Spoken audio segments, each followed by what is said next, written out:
Un butanier de 9000 tonnes de gaz est arrivé aujourd'hui au quai pétrolier de Petrosi. Le cauchemar des ménages va enfin prendre fin. Au Mali, la mission d'observation de l'Union européenne et l'opposition réclament une publication de la liste détaillée des bureaux privés de vote. 767 bureaux ont été privés d'élections. Bonsoir et bienvenue dans le 19h. Certains vendeurs de gaz butane ne respectent plus le prix des bouteilles de gaz. Ils profitent de la pénurie de gaz butane pour augmenter les prix aux grandes dames des populations. Tenez, la bouteille B6 par exemple, qui coûte habituellement 2000 francs CFA, est vendue aujourd'hui à 3000 francs et la bouteille de 25 kg est vendue à 7000 francs au lieu de 5000 francs CFA. Nous Sangaré et Christiane Kobi se sont rendus dans la commune de Yopougon où cette pratique est récurrente. Hortense vit dans le quartier Sidessi, à Yopougon. Ce matin, cette ménagère a constaté que sa bouteille de gaz était vide. Elle se rend donc dans un dépôt pour s'approvisionner. Il n'y a pas de gaz, il n'y a pas de gaz. Les camions ne viennent pas ici. Depuis la maison, on dit il n'y en a pas, est-ce que tu vas voir? Il dit je vais aller regarder d'abord. On ne sait jamais. Effectivement, je suis venu, on m'a dit qu'il n'y a pas de gaz. Depuis près de 2 mois, en tout cas, les gens souffrent. Il n'y a pas de gaz. Maintenant, ma bouteille avait chargé un peu, je comptais sur ça, c'est fini. Pas de gaz, comble de malheur pour Hortense. Elle devra poursuivre sa quête dans d'autres points de vente du quartier. Depuis quelques jours, le gaz butane dédié à l'usage domestique se fait de plus en plus rare. Boadi, gérant d'un dépôt, est en rupture de stock depuis le début du mois de juillet. Quand tu appelles les livreurs, ils ferment leur portable. Il n'y a pas de suite. Quand tu appelles, il n'y a pas de gaz, il n'y a pas de gaz. Or, ailleurs, on les livre, un peu partout. Je vois les camions qui vont à Nyangon, un peu partout. Mais moi, dans mon quartier, là, ils ne viennent pas. Parce que moi, je fais comme je fais à 2000 francs, là, ils ne viennent pas me livrer. Quand ils viennent là, ils imposent un montant aux revendeurs. C'est pourquoi ils ne viennent pas chez moi. Moi, je fais à 2000. Un peu plus loin, dans le quartier Sikoji, nous apercevons un attroupement devant un dépôt. Le revendeur a fermé ses portes à la vue de d'autres caméras. Selon les témoignages, il a réussi à s'approvisionner en gaz et vend les bouteilles à prix d'or. La petite bouteille fait tout là, on nous vend à 3 000. Et la grosse bouteille, on nous fait à 6 000. Le gaz vient, mais nous font ça cher. Même hier, il y a eu un changement qui est venu. Je ne sais pas pourquoi il y a une hausse de prix comme ça. Or, avant, ici, là, c'est 2200 ou bien 2000 ici. C'est si je payais le gaz. Mais maintenant, là, 3000 francs fait tout. Petit, grand, là, 6000. On a payé. Ça y est là. Ce que je prépare dessus, c'est ça, présentement. Pourquoi? Nous ne comprenons pas. C'est devenu cher. On ne trouve pas même. Maintenant, le peu que les vendeurs gagnent là, on ne peut pas payer. Une surenchère qui n'est pas du goût des clients. Mais sans solution alternative, ils seront obligés de payer le prix à ce revendeur véreux pour s'arracher une bouteille de gaz. Que non. Le ministre du Commerce, de l'Industrie et de la Promotion des PME rappelle que les prix des bouteilles de gaz restent inchangés. Les bouteilles de 6 kg sont à 2000 francs CFA, celles de 12,5 kg, 5200 francs CFA, les bouteilles de 15 kg, 6965 francs CFA, 17,5 kg, 8125 francs CFA et les bouteilles de 25 kg sont à 11 610 francs CFA, les bouteilles de 28 kg, 13 000 francs CFA. Le non-respect de ces prix expose les auteurs aux sanctions en vigueur. Le calvaire des populations va prendre fin. Un butanier a accosté aujourd'hui même au quai pétrolier de Petrosi. L'arrivée de ce bateau va mettre fin à la pénurie de gaz à butane auquel fait face les ménages en Côte d'Ivoire. Le directeur général de Petrosi annonce l'arrivée d'un autre butanier à Abidjan le 6 août prochain. Le reportage de Herman Niamia. Certainement la solution à la pénurie de gaz butane dont fait face le pays depuis quelques jours au quai pétrolier. Ce butanier arrivé au port d'Abidjan ce jeudi 2 août doit livrer 9000 tonnes de gaz butane à la Petrosi, l'unique société importatrice de butane pour le marché ivoirien. C'est un des bateaux qui nous livre, suivant les contrats que nous avons avec 2 grandes sociétés qui nous livrent alternativement. Et pour assurer l'approvisionnement des centres remplisseurs qui, à leur tour, remplissent les bouteilles que nous avons dans nos ménages, les B6, les B12, etc. Selon le directeur général de la Petrosi, les premiers résultats des tests de contrôle montrent déjà que cette fois, la marchandise est de bonne qualité, contrairement au dernier butanier dont la cargaison avait été refoulée. On nous a déjà confirmé que pour 2 des analyses, c'est positif.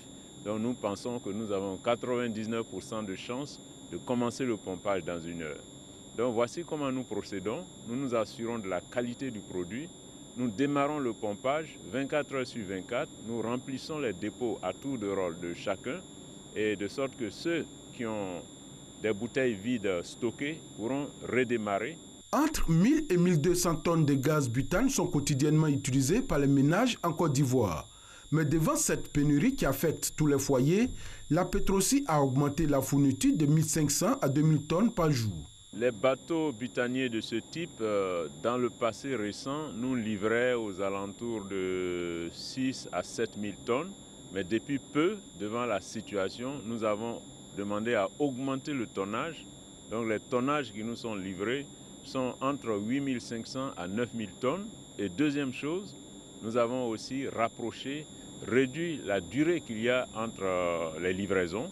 Ce sont 350 000 tonnes de gaz butane qui sont importées chaque année pour l'approvisionnement du marché. L'arrivée du prochain bateau est prévue pour le 6 août prochain. La rotation des butaniers se fera désormais tous les 5 jours au lieu de 9. Des mesures visant à résorber la pénurie qui frappe le pays depuis plusieurs semaines. Sachez que les préinscriptions dans les universités et grandes écoles pour l'année universitaire 2018-2019 se feront du 6 août au 6 septembre 2018. Passé ce délai, les bacheliers non inscrits ne pourront pas être orientés. Les inscriptions se feront sur la plateforme www.orientationsup.net.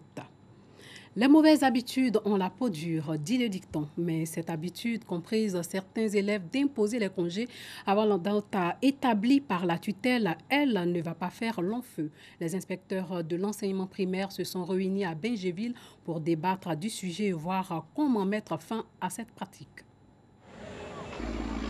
Après le barreau d'enjaillement, voici l'une des plaies qui perturbe l'école ivoirienne, les congés forcés.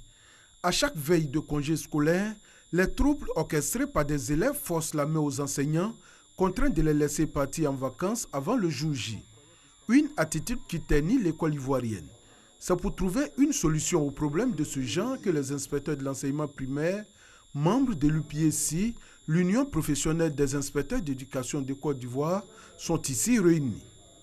Aujourd'hui, vous avez un autre phénomène qui commence, c'est celui qui consiste pour les élèves à se rendre maîtres du rythme scolaire, c'est-à-dire ils décident d'aller en congé quand ils veulent, de reprendre les cours quand ils veulent.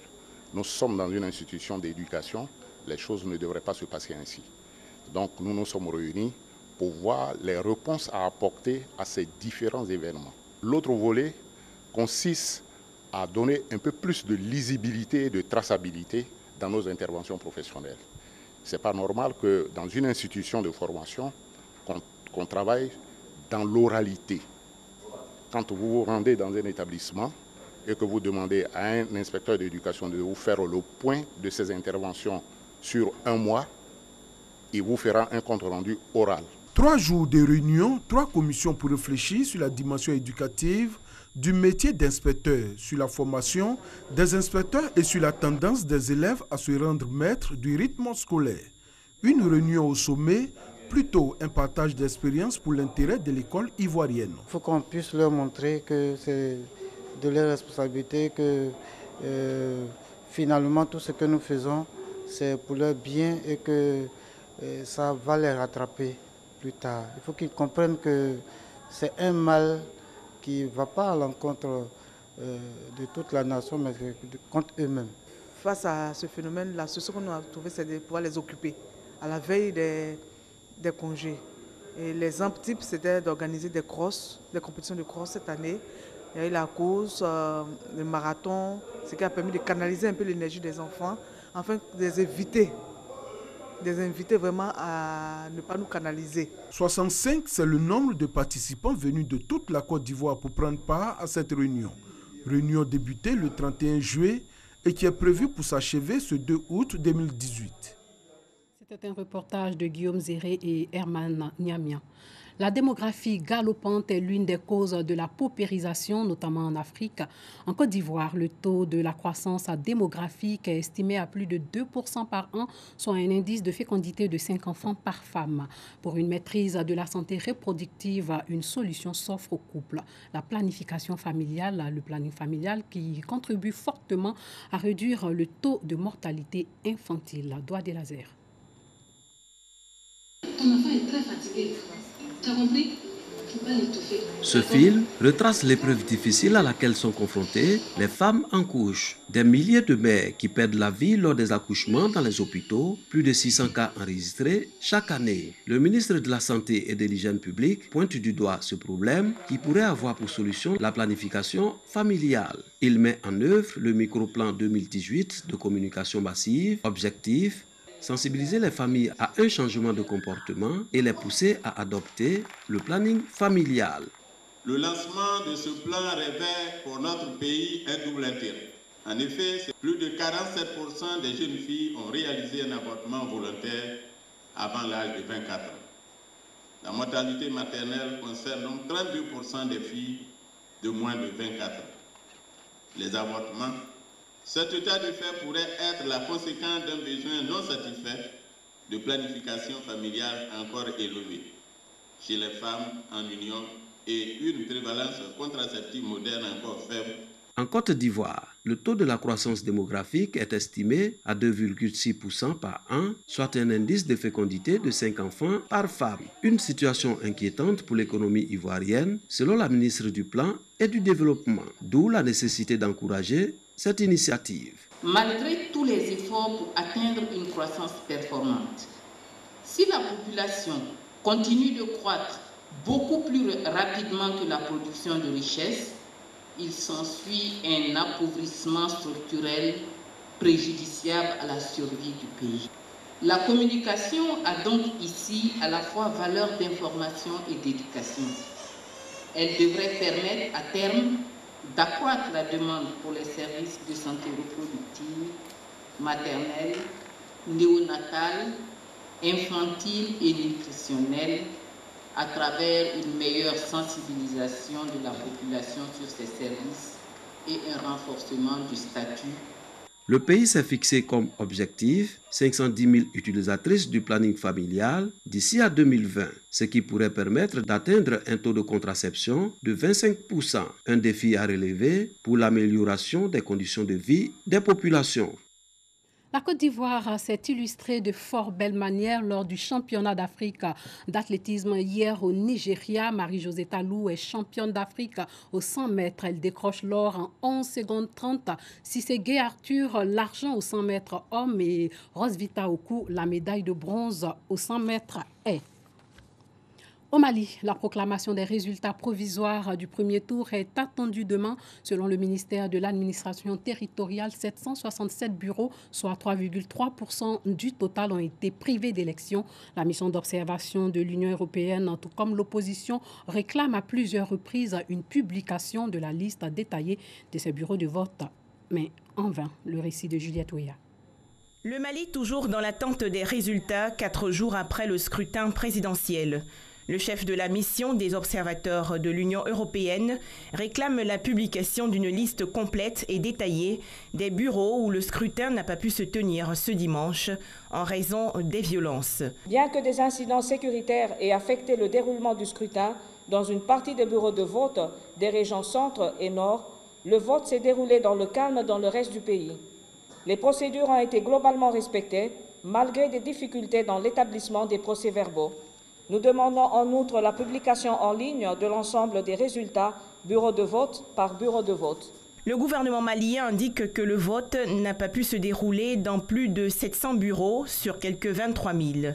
Par ailleurs, 2 tiers des 24 candidats au premier tour de l'élection présidentielle déclarent qu'ils ne vont pas accepter les résultats entachés d'irrégularités dans plusieurs circonscriptions. Certains candidats mettent en cause la crédibilité de la Cour constitutionnelle accusée de corruption. De leur côté, le chef de file de l'opposition, Soumaïla Cissé, et l'homme d'affaires Aliou Diallo ont signé une déclaration commune. Selon eux, ils vont participer au second tour prévu le 12 août prochain contre le président sortant Ibrahim Boubacar Keïta. Les résultats officiels seront proclamés au plus tard le vendredi 3 août par le ministère de l'administration territoriale. C'est-à-dire donc demain. Voilà, c'est tout pour ce soir. Merci de nous avoir suivis. Portez-vous bien.